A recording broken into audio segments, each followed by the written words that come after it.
इतना प्रेम था सास बहू में कि एक दूसरे के बिना शॉपिंग करने नहीं जाए, सब्जी खरीदने जाए तो दोनों, सामान खरीदने जाए तो दोनों, सास अपने मायके जाए तो बहू भी उसके साथ मायके जाए, बहू अपने मायके जाए तो सास उसके साथ मायके जाए। इतना प्रेम, इतना प्रेम। चाय एक साथ बैठ के पिए, गप्पे एक साथ मारे, निंदा भी करें तो एक साथ बैठ के, किसी की जरूरत नहीं इन दोनों को। एक्स्ट्रा माल तो होना ही नहीं, एक्स्ट्रा कोई नहीं चाहिए, बस अपन दोनों बैठ जा, जिसकी निंदा करना है अपन कर लेंगे, बातचीत करना है अपन कर लेंगे, दोनों। भोजन करें तो एक साथ, शादी में जाएं तो एक साथ, इतना प्रेम। एक दिन सास के मायके वालों ने कहा, जी अपन सब काशी जा रहे हैं तो मेरा मन है कि अपन काशी चलें। तो जी बोली मैं चलूंगी तो सरी पर मेरी बहू को भी लेके जाऊंगी। इतने में सास ने जैसे कहा तो भाई बोला नहीं देखो, अपन बुजुर्ग में ये नए इन लोगों को लेकर जाओ, अच्छी बात नहीं है, इनको अपन अलग से भेज देंगे, तुम मेरे साथ चलो। अब तो सास ने कहा मैं तो नहीं जा रही। इतने में बहू ने कहा मम्मी जाने में क्या दिक्कत है, चली जाओ ना, क्या दिक्कत, जाओ, मामा जी ले जा रहे हैं, दर्शन करा रहे हैं, काशी स्नान करा रहे हैं, चले जाओ। इतने में सास ने मना करा, मैं तेरे बिना कैसे रहूंगी, मेरा मन नहीं लगेगा 1% भी, अब मैं क्या करूं, 1% भी मेरा मन नहीं लगेगा। सास ने मना कर दिया, बहू ने मनाया और भेज दिया। सास चली, बहू ने सारा सामान तैयार कर दिया, उनको ट्रेन में रेलवे स्टेशन पर छोड़ भी दिया, बैठ भी गई। और बैठने के बाद जैसे ट्रेन चालू हुई, चालू होने के बाद थोड़े दूर तक ट्रेन निकली, तब याद आई कि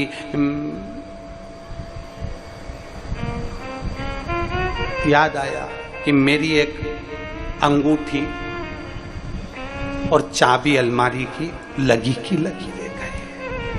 सास की बेचैनी बढ़ गई, बेचैनी। भाई ने पूछा, जी क्या हुआ? मुंह में अलमारी में ताला लगा के नहीं आ पाई, मेरी अंगूठी रह गई।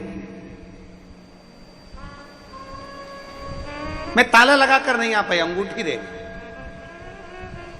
सास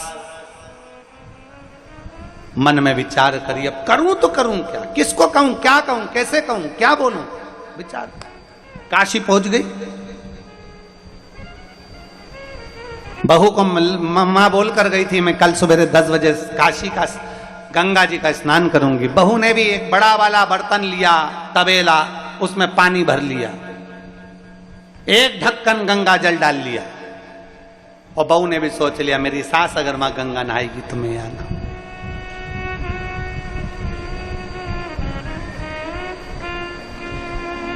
चाबी घर रह गई। सास जैसे गंगा जी में डुबकी लगाने के लिए अंदर गई और गले में एक चेन थी, वो पानी के भपके के कारण गले से निकल गई। बहू तबेले में बैठकर नहा रही थी और उसने कहा गंगा मैया अगर तू सच्ची है तो मैं जैसे मेरी सास गंगा जी में नहा रही है काशी में, वैसा ही पुण्य मुझे अपने घर में गंगा जल में नहाने से मिल जाए, ऐसी कृपा कर दे मां गंगा। विश्वनाथ जैसे उसने तबेले में अपनी डुबकी को लगाया, सास की जो चेन थी वो इसके भगोने में आ गई।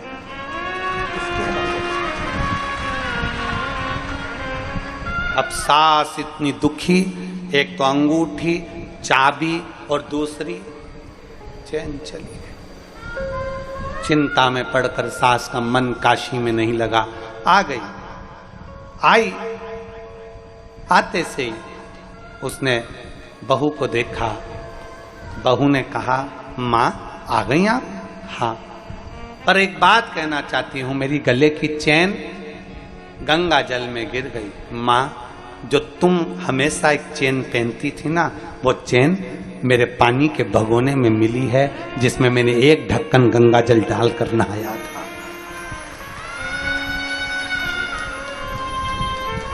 मामा जी बोले बेटा तुम्हारी सास गंगा नहाने काशी गई उसका चित्त काशी में नहीं लग पाया उसकी चैन, अंगूठी और चाबी के कारण, पर तेरी भक्ति गंगा जी के प्रति और अपनी सास के प्रति इतनी रही कि वो सोने की चैन गिरी थी काशी में और मिली तेरे भगोने में। ये विश्वास होता है, ये भरोसा। सावन का महीना आ रहा है, श्रावण का महीना चालू हो जाएगा।